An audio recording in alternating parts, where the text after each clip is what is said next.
Many people ask that in a wheezy child, how do you differentiate between acute viral wheeze and an asthmatic child? So the answer is very simple.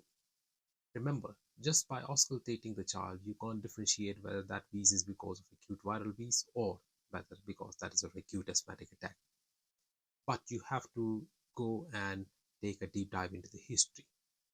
Normally, in acute viral wheeze, these are the children who are less than 5 years of age, and they develop a wheezy chest whenever they come down with a cough or cold. So usually the history would be that this child had a few days of cough and cold, plus minus some fever, and then maybe on second, third, or fourth day he develops a wheezy chest.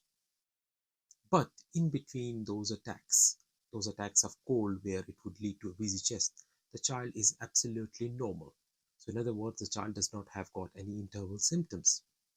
While in case of an asthmatic child, you would see that there are interval symptoms as well. So what does interval symptoms mean? Interval symptoms mean that fine, in that acute attack, because of the cough or cold, the child has come down with a wheezy chest.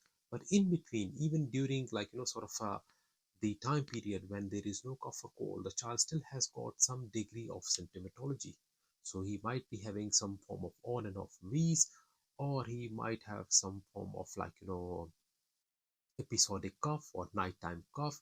In other words, there are interval symptoms. So an acute viral wheeze child would have no interval symptoms, that in between the attacks of the coughs and cold is absolutely fine. While an asthmatic child always have got some interval symptoms. So he has got some degree of symptomatology even when he doesn't have got a cough or a cold. So these are the important clinical differentiating point that help you differentiate between a child who's got a wheezy chest because of acute viral wheeze or because of an acute exacerbation of asthma or an acute asthmatic attack.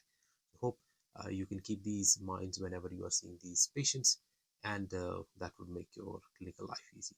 Bye bye.